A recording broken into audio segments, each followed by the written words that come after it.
이렇게 우리는 하나님 뜻에 따라 살려고 하면 왜 이렇게 안 되는지 몰라요. 하나님 말씀에 쉽게 얘기하면 순종한다는 게 왜 그렇게 어려운지 몰라요. 저부터도 안 돼요. 여러분들 좌절할 필요 없습니다. 저부터 안 되니까. 저부터도 큐티를 합니다. 마태복음 5, 6, 7장 가지고 큐티하다가 어느 순간에 어느 구절에서는 내가 미쳤지 왜 이렇게 살았을까? 그래, 나는 설교로 작은 것부터 여러분 순종하십시오 하며 나는 왜 못했을까? 보면은 이미 습관이 되어버린 내 나름대로의 삶이 있는 거예요. 이걸 깨버리고 새로운 삶을 다시 들여오기가 굉장히 어렵다고 하는 거죠. 그래도 힘들어도 오늘 하루를 이기고 품고 살아가고 휴 됐다. 그 다음 날도 한번 품고 한번 억지로라도 한번 해보고 하다가 보면은 이게 습관이 되면 불편한 거 전혀 못해요. 다시 옛날 거를 끄집어 당겨 내 삶을 살아가려고 하면 이게 불편해 못 견뎌 얼른 버리게 되더라. 이런 말씀이죠. 그러니 작은 것부터 훈련이 얼마나 우리에게 큰 유익, 세월이 흐르면 막강한 바로 그것이 내 것이 되어버린다고 하는 거죠. 큐티하려고 애를 써요. 남들의 설교도 꽤 많이 듣는 편이에요. 저도 설교를 들으며 애들 설교를 들으면서도 맞아 저거는 해야 돼. 근데 너가 지켜라. 그 얼른 기도하고 제가 스스로 지키게 해주세요. 이런 기도를 얼마나 많이 하는지 몰라요. 신앙생활 잘하는 성도들을 보면 이 목사도 나도 저렇게 좀 해야 하는데 나도 저런 믿음을 막강한 저런 믿음을 가져야 하는데 이런 생각을 하잖아요. 한번 여러분들 습관을 버리기가 얼마나 어려운지 한번 보세요. 저녁 때 되면 밤 되면은 다 씻고 이제 뭐 하세요? 어떤 분들은 TV 리모컨으로 TV부터 켜요. 뭐 뉴스부터 듣고 마지막까지 뭐 요즘 동해물과 뭐 나오나요? 그거 나올 때까지 끝까지 듣고 그게 내 삶이 되어버리면 이 중간에 성경을 보려고 하면 불가능하다고 하는 거예요. 그런데 젊은 애들은 좀 되지만은 나이가 먹고 더 먹고 늙고 굳어지고 이제 자아가 아주 강해지고 또 오랫동안 습관이 된 삶이 딱 붙어 있는데 이게 내 삶이었는데 이걸 끊어내기는 돌려가며 보는 거 끊어내기는 진짜 어렵다고 하는 거죠. 어떤 확 결단이 없으면은 우리는 하나님의 편에 들어 그 길을 향하여 조금씩 변하여 걸어가기가 어려워요. 오래되면 오래될수록 묵으면 묵을수록 이 안에 딱딱한 집들을 져 정말 어렵게 된다고 하는 거지요. 제가 요즘에 순종 설교를 많이 해요. 구원을 받았다고 하는 전제 조건 하에 하나님 앞에 늘 우리들의 더러운 죄를 씻는다는 구원받은 거듭난 믿음의 자녀들이라고 하는 전제하에 순종의 이야기를 많이 합니다. 순종을 통해서라도 좀 내가 죄인인 걸 알고 십자가 앞에 무릎을 꿇을 수 있도록요. 하여튼 이런저런 가장 중요한 게 뭘까? 그래 맞아. 우리의 삶을 바꿔나가는 거야. 굳어진 삶을 조금이라도 바꿔나가는 거야. 이렇게 돌리고 있는 인생보다 성경을 한번 보든지 보는 것도 잘 안 되면은 제가 요즘 참 재밌어요. 저의 성경 봉독하는 거 있죠. 창세기부터 뭐 요한계시록까지 제가 쭉 하는데 이게 제 목소리가 참 부드럽더라고요. 그거는 얼마나 잘 제가 이렇게 했는지 이거 없었더라면 난 안 될 뻔했다. 막 짜증을 내고 왜 그런 걸 하게 해? 남들 하는 거 나 싫어 안 해. 그랬는데 김영성 목사 손에 억지로 이끌려 가가지고 그렇게 했던 거는 이 귀한 것들이 남겠다. 이게 내가 스르르 잠들며 그저 주님의 말씀과 함께 잠들 수 있게 하네. 그래서 마태복음 5, 6, 7장 이걸 반복해서 들으면서 이제 또 자고 잠 안 오면 큐티도 좀 했다가 이렇게 저렇게 요즘은 그걸 보고 지내고 있어요. 이렇게 습관을 들여가는 거예요. 작은 습관들 하나하나 고쳐가면서 그 길을 향해 걸어가요. 우리가 이런 것조차도 안 한다면 어떻게 우리가 예수 그리스도의 신부로 어떻게 살아낼 수가 있겠어요? 그런데요, 하나님께서 한 번은 이 얘기는 여러 번 했을 거예요. 성경 말씀을. 아브라함에게 나타나셔서 너 아비 본토 친척의 집을 떠나가라. 어디로 가는지도 몰라요. 거기 풀들이 있는지도 몰라요. 가다가 다 죽을 수도 있어요. 물도 없으니까. 너 무조건 다 떠나봐. 내가 지시할 그 땅으로 가면은 넌 복의 근원이 되게 해줄게. 네 이름이 온 세상에 다 퍼지게 될 거야. 이런 축복이 어디 있어요? 네 자녀들도 엄청나게 많게 해줄 거야. 이런 최고의, 그때는 지금하고는 가치관이 좀 다르지만은 이런 축복이요, 큰 민족을 이루어 너는 복을 받게 되고 내 이름은 크게 날릴 거야. 이거보다 더 큰 축복은 없었습니다. 최고의 것을 이 땅에서 너에게 줄게 하는 거나 똑같아요. 그래, 대한민국에서 제일 큰 재벌이 되게 해줄게. 우리라고 하면 그리고 너를 모르는 자가 없도록 내가 해줄게. 이것만 한번 말을 좀 들어봐. 뭐 그런 얘기니까. 그런데 그렇게 복의 근원이 되고 큰 민족을 이루고 뭐 이런 것들이요. 이런 것들을 받으려면 일단 발걸음을 일단 떠나야겠다고 하는 결단이 서고 하여튼 다 데리고 한 발자국 떠나는 게 굉장히 중요했어요. 복을 받으려면, 약속을 받아내려면은 그렇게 해야 했습니다. 한번 생각을 해보세요. 여리고성이 있지 않습니까? 여리고성을 도는데 저 성을 무너뜨리는 방법은 하루에 한 번씩 돌아요. 마지막 7째 날에는 7번을 돌고 그동안 도는 동안은 입을 꾹 다물고 아무 소리, 이건 뭐 돌아서 돼? 아니 이거 왜 우리가 돌아? 그런 소리도 하지 말아야 돼요. 아무 말도 하지 말아야 돼요. 마치 이런 거죠. 요즘 코로나가 굉장히 심해요. 죽는 사람이 꽤 있더라고요. 저 알고 있는, 여러분 기도 좀 해주세요. 박문규 선교사 부인. 지금 죽음 앞에 있어요. 코로나로. 죽어가요. 에크모 다 달고 수술해서 뭐 이거 다 벌리고 바깥에서 심장 돌리고 뭐 피 돌리고 뭐 하여튼 구멍 다 뚫고 이런 걸 의지해서 하루하루를 버텨가고 있어요. 코로나로. 죽었다는 사람도 여러 명 저는 들었어요. 남들 말고요. 가까운 사람들. 우리가 마스크 씁시다. 목사들은 다 노출되어 있어요. 이렇게. 여러분들은 마스크를 쓰고 있지만은 우린 노출되어 있어요. 열이 좀 있으면 오면은 안 돼요. 동영상 예배를 드려야 해요. 왜? 수많은 사람, 목사들까지 다 지금 코로나 걸려 누워 있잖아요. 우리는 남을 배려해 줄 줄 알아야 돼요. 어쨌든 간에 아니야, 내가 열이 펄펄 나고 기침을 하고 해도 나는 이거 안 해. 난 교회 가가지고 할 거야. 은혜가 있을까요? 주님은 화내실 것 같아요. 넌 너만 하니? 너만 복 받으려고 하니? 우린 다 지킬 거 지키고요. 믿음의 자녀들은 지킬 거 지키고 목사들을 보호해주고 성도들을 스스로들 보호해주는 마음을 가질 때, 남을 배려해주는 마음들을 가질 때 하나님의 은혜가 임하지 않겠습니까? 어쨌든 간에 여리고성을 돌라고 하는데 마지막까지 돌자마자 무너졌어요. 어떻게 이렇게 순종을 할 수가 있을까? 약한 사람들이, 근본적으로 악한 사람들이 어떻게 말도 안 되게 이것들을 다 지켜냈을까? 생각을 해보면 아마 홍해를 가를 때 건너온 어린아이들도 있었을, 갓난아이들도 있었을 거예요.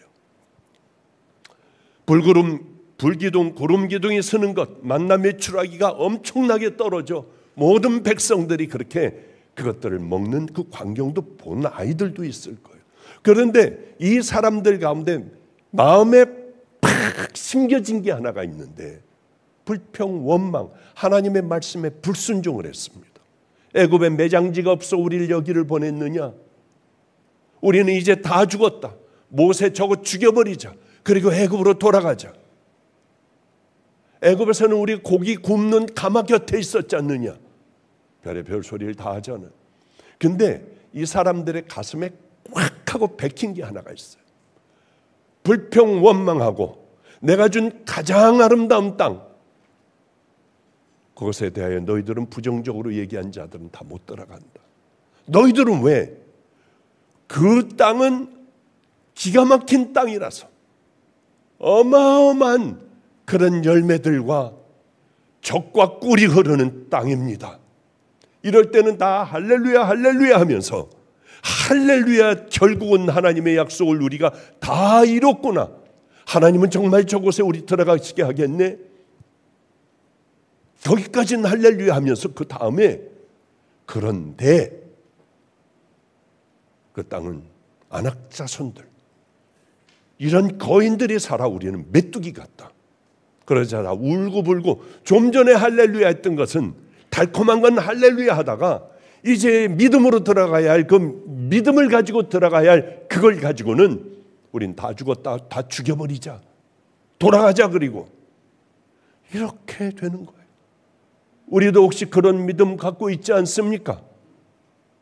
그런데 이 어린 아이들로부터 너희들은 이러한 불평과 원망, 나를 불신하는 그 불신으로 인하여 20살 위에 이 너희들은, 이스라엘 백성들은 다 광야에서 죽을 것이다. 정말 그날부터 부모들이 죽기 시작해요. 할아버지가 죽고, 부모가 죽고, 나이 많은 형제들이 죽고, 여기저기서 곡소리가 나는데 38년 동안을 죽는 거예요. 어마어마한 사람들이 죽은 거예요. 그럴 때 하나님의 말씀을 기억했을 겁니다. 좋은 하나님이지만은 두렵고 떨리는 하나님이구나. 우리는 죄지면은 안 되겠다. 하나님 말씀에 무조건 순종해야겠다. 그래서 사실은 가나안 땅에 말도 안 하고 여리고성을 돌라 하면 돌고 소리 지르라고 하면 했잖아요. 그게 무너지는 바람에 또 이게 믿음으로 쌓이게 되었습니다. 그런 것 같아요. 아브라함도 하나님께서 지시하는 땅으로 가야만 해요. 그래야 행동으로 보여야, 한 걸음을 뛰어야 하나님은 아브라함을 복을 주실 수가 있어요. 한번 생각을 해보세요. 한 부자 관원 젊은 청년이 하나가 있었습니다. 예수님께서 이곳을 지나가신다고 하니까 꼭 궁금했던 것, 평생에 궁금했던 그걸 물어보기로 작정을 하고 예수님 지나가시는데 길을 막고 무릎을 꿇고, 선생님이요, 어떻게 해야 영생을 얻겠습니까? 모든 걸 다 가지고 있는 분이에요. 어떻게 하면 영생을 얻겠습니까? 하니까 예수님께서, 야, 너 계명을 다 지켰니? 이 젊은 청년은 다 지킨 거예요. 자신 있게 얘기합니다. 어려서부터 제가 계명은 다 지켰습니다. 그런데요, 계명 지킨다는 게 뭐예요? 그냥 주일날 918m 이상 가면 안 돼. 안 가. 깜짝 놀랐어요. 요즘도 그렇게 계명을 지키는 그런 유대인들이 있더라고요. 엘리베이터를 타는데 보니까 층층이 서요. 층층이. 10층 가려면 층층이 다 서요. 왜? 안식일에는 아무것도 하지 말라고 하니까 이거 누르는 것도 죄예요. 세상에 매 층마다 뉴욕에, 뉴저지에 그런 빌딩들이 있더라고요. 이거 누르는 게 죄야, 하나님 앞에. 그러니까 자기가 10층 가려면 안 눌러요. 층층이 다 쓰고 가고 하더라고요. 그게 과연 계명을 지키는 걸까요? 서기관 바리새인들, 하나님에 관한 지식이 엄청나게 많았지 않습니까? 이 사람들은 생명을 걸었어요. 이 계명을 지키려고 순교하는 바리새인들도 있었어요. 그런데 그들은 하나님 앞에 나가 기도할 때 난리를 피면서 기도하는 거예요. 하나님, 저 11조 어떻게 하는 거 보셨죠? 제가 어떻게 사람들 돕는 거 보셨죠? 이러며 나는 금식하는 걸 주님 다 아시지 않습니까? 그리고 남들을 도울 때 나팔을 불고 난리법석을 펴요. 가난한 사람들 정말 도와요. 주일 철저하게 지켜요. 하나님이 원하시는 건 육신의 할례입니까? 마음의 할례잖아요. 우린 정말 예수를 잘 믿을 수 있어요. 이제 깨어나 그 사람들 같이 그렇게 그 사람들은 정말 천국 들어간다고 생각했지만은 우리는 그렇게 믿지 말자고요. 왜 요즘 성도들을 깨우는 설교들을 안 하는지요. 이대로 놔두면 어떻게 될 걸 뻔히 알면서 우리는 왜 입을 다물고 있는지 몰라요. 여러분들 여러 설교들을 한번 다 좀 들어보세요. 너무 기가 막혀요. 그렇다고 여기만 복음이 있다고 하는 얘기 절대 아니에요. 개척교회라도 살아있는 교회들이 있더라고요. 우리는 그쪽으로 들어가서 거기서 귀를 나팔 만하게 열고 들어야 해요. 이걸 가지고 잘못된 걸 가지고 순교도 할 수 있습니다. 지금 얼른 한 가지 기억이 나서 기도 좀 부탁을 할게요. 그동안은 마음이 편안했는데 새벽 1시 15분쯤에 기도를 이렇게 오늘 새벽 1시 15분쯤에 갑자기 어떤 기도를 하는데 왜 그렇게 두려움이 많이 몰려오고요. 못 견디겠더라고요. 그래서 그 늦은 시간에 막 전화를 돌렸어요. 뭐가 어떻게 됐어 지금? 내가 죽을 것 같아. 여러분 내용은 알려고 하지 말고 지금 다 입들 다물고 있는 때니까 우리나라도 언론도 다 입 막아놨어요. 전부 나라에서 하는 일이니까 기도 좀 해주세요. 정말 생명을 다해 기도 좀 해주세요. 울며 가슴을 치며 뭔지 모르면은 박 목사를 위해서 좀 기도 좀 해주세요. 그게 뭔지는 모르지만 저 기도가 이루어지게 하여 주소서. 그렇지 않으면 평생 죄인으로 살아가게 돼요. 큰 십자가를 지고 죽을 때까지도 그 기도하면서 살아가게 될 것 같아요. 하여튼 제가 다 지켰습니다. 근데 주님께서 뒤로 갑자기 돌아보시더니 그래. 그런데 네가 한 가지 부족한 게 있어. 너는 많이 가지고 있잖아. 팔아서 가난한 자들에게 다 나눠주고 그리고 나를 따라봐. 우리는 이런 부분들도 좀 생각해 볼 필요가 있어요. 부자는 천국 들어가기가 얼마나 어려운지 낙타가 바늘구멍으로 들어가는 것보다 어렵다. 왜 이러셨을까? 저는 부자들의 생리를 알아요. 왜? 그쪽에 발을 담궈 놔봤으니까. 아주 부자들하고 얘기도 해보고 믿지 않는 사람들이요. 근데 너무 기가 막히게 돈 생기면 발가락도 다 빠를 수 있대요. 그 엄청난 많은 부자가.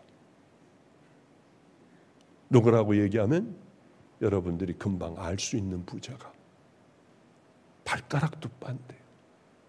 이만큼 목마르니까 남들 손해를 보더라도 그건 내가 알 바 아니고 내 걸 키우려고 해요. 먹고 살 만큼만 있으면 되잖아요. 가지고 갈 것도 아니고 자식들도 그저 먹고 살 만큼 있으면 되는 거고. 그런데 더 불려요. 또 잔뜩 빚으로 얻어다가 더 크게 해요. 한없이 목이 말라요. 난 10개만 하고 말 거야. 15개를 또 위에서 뛰어요. 내 평생에 난 15개만 하고 말 거야. 거기까지 올라가면 더 목말라요. 더 목말라. 더 뺏어서 내 것으로 만들어야 해요. 이게 부자의 생리 아닙니까? 부자가 돼서 막 나누는 사람 봤어요? 그러게 부자가 천국 가기가 어렵다고 하는 거예요. 왜? 가난하고 병들고 옥에 갇히고 헐벗고 굶주리고 나그네 된 사람을 돌볼 수 있는 마음의 여유가 없어요. 왜? 이런 건 보이지도 않아요. 내가 크리스찬이라고 해도 내게 눈에 보이는 건 어떻게든지 더 크게 만드는 것. 그래서 제가 한번 물은 적이 있어요. 왜 이렇게 크게 하려고 하느냐?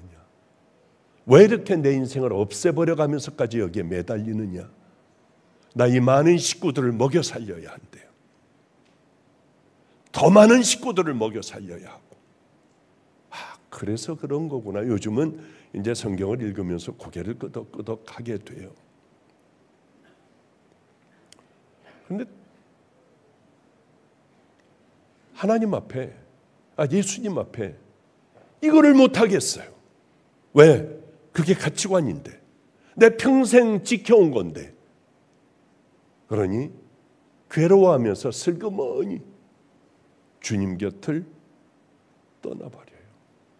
서기관 바리새인들도 너무나도 잘 지켰지만은 비뚤어진 믿음, 비뚤어진 계명을 지켜나가는 것, 비뚤어진 예배를 드리는 것, 우리에게 그게 우리의 영혼을 죽여버리고 우리의 눈을 가려버리고 천국이 어느 쪽인지도 모르는 채 그렇게 살다가 어느 날 죽음이 덜컥하고 오면은 그때야 비로소 눈이 떠지고 내가 이걸 위하여 한 푼도 가져가지 못하는 이걸 위하여 내가 여태까지 이렇게 살아왔구나.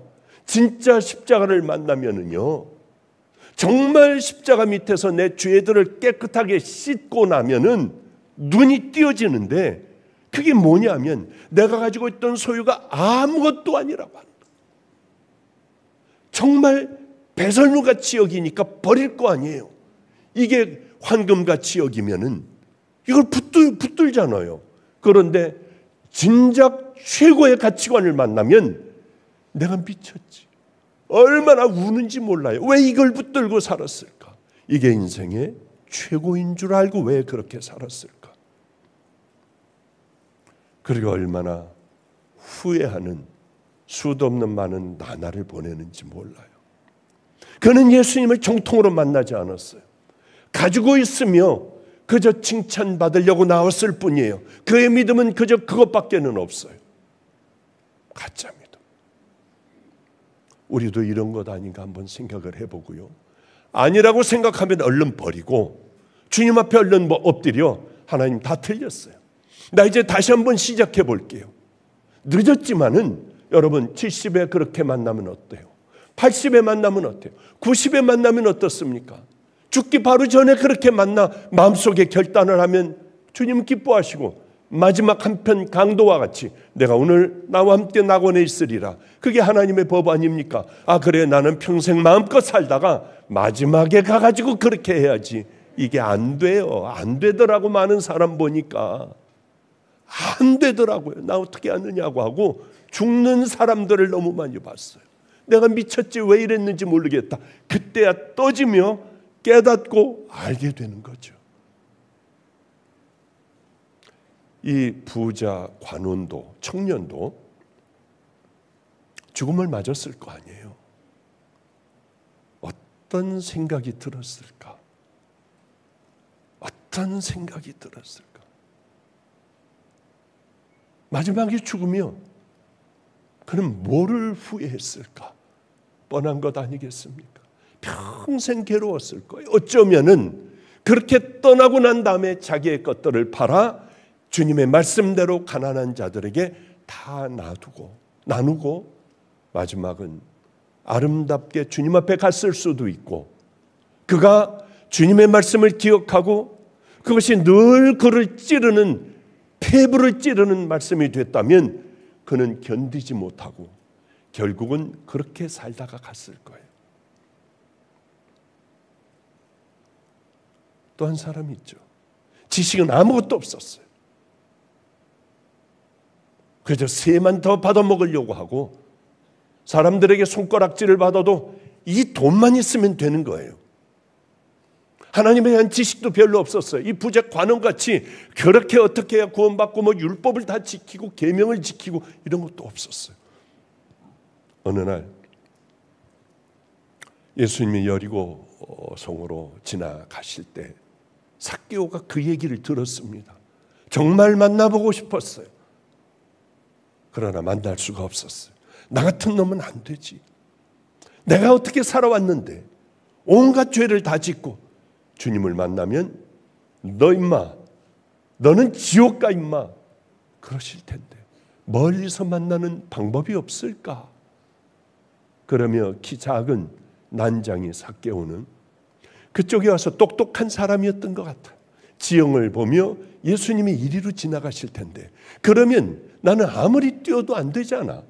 어떻게 해야 될까? 하며 이것저것 보고 있다가 그래 저 돌감람 나무 위에 올라가면 되겠구나 하며 예수님을 그저 나무에 앉아서 예수님을 기다리는데 저쪽에서 오세요. 막 터질 것 같아요. 내가 왜 이렇게 살았을까? 내가 미쳤지. 나 이제 이렇게 안 살 거야. 저분같이 살고 저분과 함께 다니는 저 사람들과 같이 나는 살고 싶어. 막 그런 생각했을 거 아니에요. 점점 가까워지면 가까워질수록 가슴이 뛰고 자기가 어떻게 살아온 게 다 드러나고 그러면 성령님이 먼저 하세요. 그러면은 하나님께서 여러분들을 먼저 하세요. 먼저 이름을 불러주세요. 삭개오야 내려와라. 그냥 발발발발발 기어가지고 주님 앞에 납작 엎드려 주님이 무서워 못 견디겠는 거예요. 자기도 모르게 막 줄줄이 나오는 거예요. 자기 죄들이. 주님 너 좀 돈 좀 있는 거 좀 내라. 가난한 사람에게 다 나눠주고 나 따라라. 그런 말씀도 안 하셨어요. 입 다물고 삭개오야 줄줄이 얘기하잖아. 내 재산 반을 떼어서 가난한 사람들 나눠주겠습니다. 내가 남의 걸 뺏었으면 이건 분명히 죄니까 내가 4배로 갚겠나이다. 주님 뭐라고 하세요? 회개는 뭐예요? 생각하고 마는 겁니까? 아니에요. 입으로 시인하고 정말 그렇게 살아가는 거예요. 주님은 깜짝 놀랐어요. 그 관원도 하나님에 대한 지식을 엄청나게 갖고 있던 그도 역시 괴로워하며 돌아갔는데 보잘것없는 하나님에 관하여 아무것도 모르는 세리가 주님 앞에 주님이 원하셨던 그 고백을 스스로 하니 얼마나 좋으셨을까요? 이렇게 말씀하시죠. 오늘 구원이 이 집에 이르렀노라. 구원은 회개를 통해서 밖에는 이루어지지 않아요. 그것도 하나님의 은혜예요. 구원은 예수 그리스도 외에는 절대로 어떤 방법도 나 혼자 그렇게 그 산을 올라가고 구원을 받을 수 있는 방법은 절대로 없습니다. 그는 예수님을 만나자 삶이 틀렸다는 걸 알고 영적인 눈이 띄어지면서 내가 뭐가 잘못되어 있나 깨닫고 알기 시작을 했습니다. 바로 하나님은 우리에게 그걸 원하세요. 여러분들이 성경적인 지식이 없어서 회개 안 합니까? 여러분들이 설교 덜 들어서 이렇게 회개 안 하고 딱 붙들고 있나요? 죽을 때 하나 하려고 합니까? 아니잖아요. 성경적인 지식도 많고 수많은 날들 예배를 얼마나 드렸냐고요. 그런데도 우리는 까딱하지 않고 있어요. 믿음 생활 오래 했다고 되는 거 아니에요. 이렇게 삭개오 같이 한 번에 되는 경우도 있는 거예요. 왜 그런 줄 압니까? 그 마음에 한 번 해보겠다고 하는 결단이 없기 때문에 이렇게 살다가 이렇게 마지막에도 똑같을 겁니다. 똑같아요. 지금 안 되면 몸이 아프고 괴로우면 더 안 돼요. 나이 먹으면 굳어지면 더 안 된다고 하는 거죠. 지금이 이게 내 신앙이에요. 지금 나를 바꾸든지 아니면은 그대로 굳어진 채로 가든지요. 그런데 이 땅에 얼마나 많은 교인들이 얼마나 많습니까? 이 교인들이 과연 정말 회개하고 그 삶을 바꾸고 껍질을 벗기고 믿음의 길을 향해 걸어가는 사람이 과연 얼마나 될까를 생각해 보면 가슴이 너무나도 아파요. 눈을 떴는데 내가 너를 몰라. 너는 좁은 길을 걸어왔니?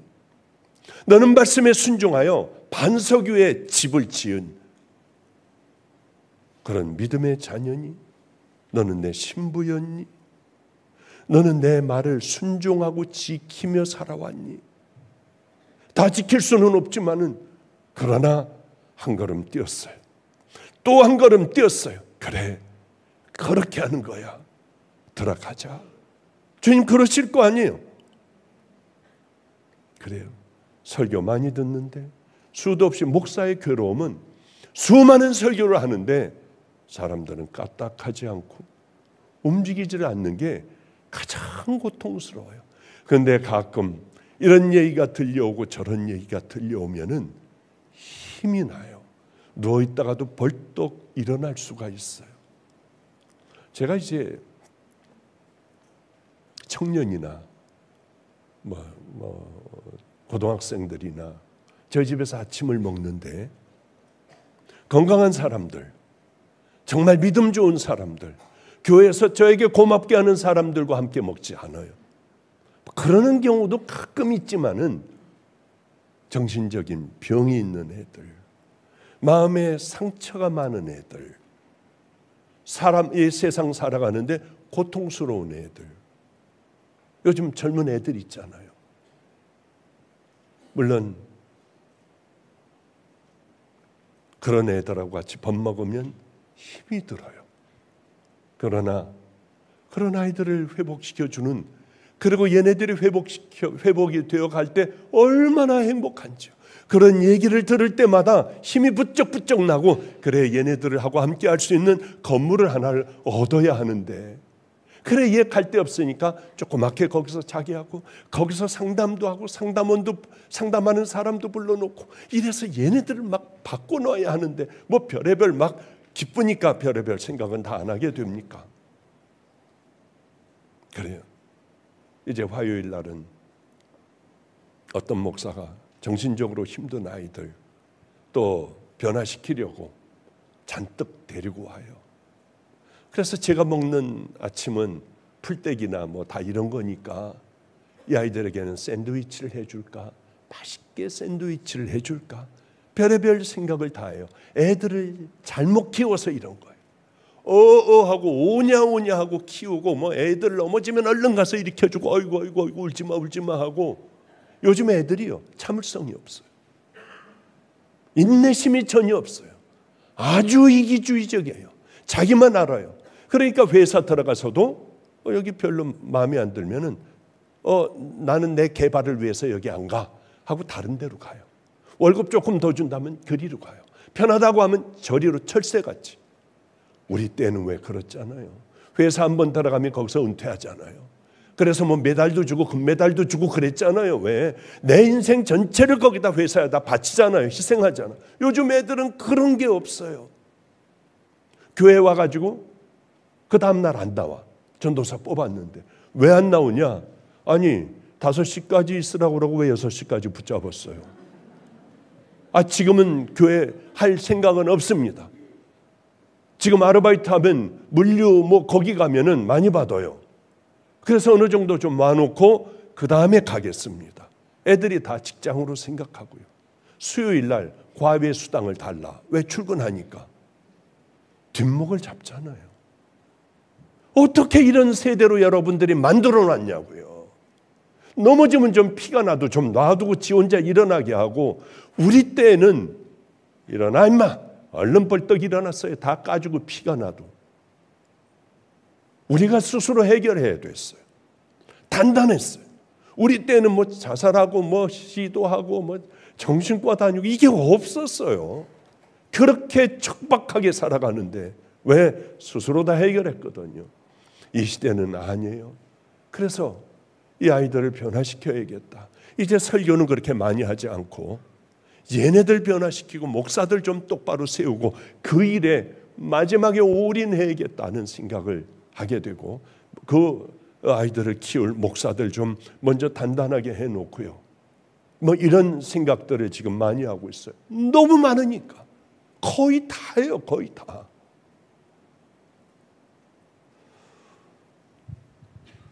오늘 본문 두로와 시동 가나안 여인을 하려고 했는데 왜 이렇게 되는지 모르겠어요. 답답하니까 하려고 했다가 기도했던 것들이 생각나. 이렇게 하다가 보면 여기까지 와요. 자, 이제 그냥 다 싹 잊어버리고 12시 예배에 여기서부터 또 하면은 되죠 뭐. 제가 오늘 차를 타고 오고 있었어요. 그러면서 누가 보내준 카톡을 봤습니다. 보니까 2003년 1월에 유기성 목사님네 가가지고 안산에 가서 제가 집회하는 그 집회를 누가 3편을 보내줬어요. 그래서 사람들에게 막 나눠줬습니다. 재밌어서 이거 들어봐, 이거 들어봐. 세상에 몰라요. 다 몰라. 누군지 몰라요. 제가 누군지 몰라. 그 목소리를 듣고 아, 김성준 목사님이네요. 그렇게 젊더라고요. 목소리가 아주 발랄해요. 그리고 이 힘이 있으니까 빨라요. 소리가 좀. 그러면서도 어쩌면 그렇게 또박또박 잘 하는지. 오면서 제가 그런 얘기를 했습니다. 야, 이거 들어봐. 그게 누구예요? 야, 나잖아. 나야, 나. 그래요? 그런데 20년 전에는 내가 어떤 설교를 했을까? 한참 여러분 하나님 앞에 회개해야 됩니다. 회개하고 여러분이 순종을 하지 않으면은 그건 여러분의 신앙은 아닙니다. 그리고 내가 만난 하나님 간증으로 돌아가며 이제 계속 그거를 주장을 하더라고요. 20여 년 전서부터 20여 년 동안 내가 이 설교를 해왔구나. 그런데 사람들은 꼼짝을 안 했어요. 그땐 이단이라고 했어요. 행위신을 신앙자라고요. 아니에요. 먼저 십자가 외에는 다른 구원받을 길이 없어요. 어쨌든 오면서 이런저런 얘기들을 이제 하면서 왔습니다. 목사님 아드님이 그러는데 목사님은 병원할 때도 어려운 사람이 있으면은 다 이렇게 치료해주고 돈도 거기 이렇게 넣어주고 그랬대요. 목사님, 하나님 만나기 전서부터 추운 겨울에 옷도 다 벗어주고요. 목사님은 원래 착하셨죠. 오늘 오는데 운전하는 애가 그렇게 얘기를 하는 거예요. 아니야. 난 착한 사람이 아니야. 하나님을 만나지도 않았는데 왜 그렇게 했느냐? 3살 버릇이 80까지가.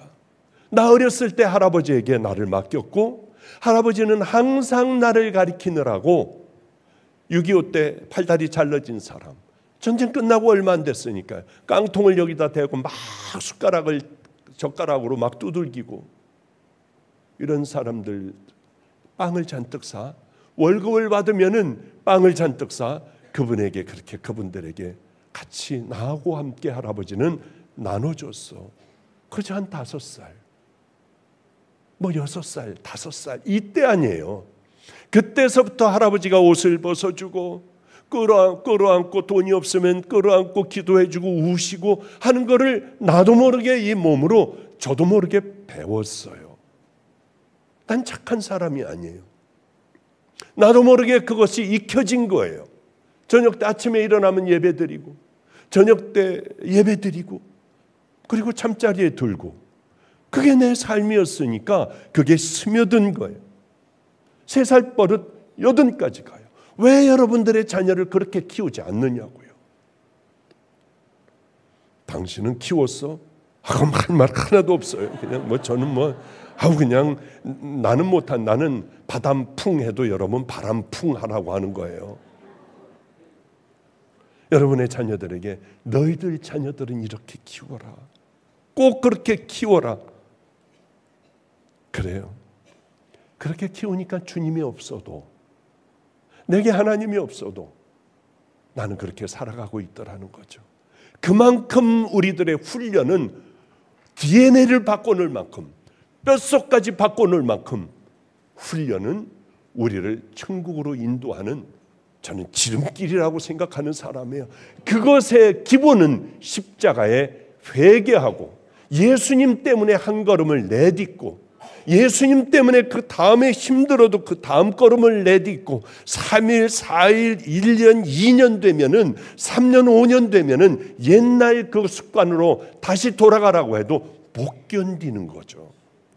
천국 가는 그 믿음을 만들어 놓기만 한다면 마태복음 5, 6, 7장을 읽으며 내가 그렇게 살려고 애를 쓰며 하다가 쳐버리는 게 아니라 끝까지 이를 악물고 그것만큼은 끝까지 이뤄내는 믿음의 자녀들, 우리 성도들은 모두가 다 그렇게 정말 시작을 해보며 그 걸음을 걷고 우리 주님이 가장 기뻐하시는 여러분을 이 땅에서도 풀어주시고 열어주시며 아무도 모르는 얘기할 수 없는 기적이 하나님과 나만이 아는, 우리 예수 그리스도와 나만이 아는, 그것이 너무 기쁘기에 더 믿음의 길을 향하여 걸어갈 수 있는 우리 성도님들 되시기를 주님의 이름으로 축복합니다.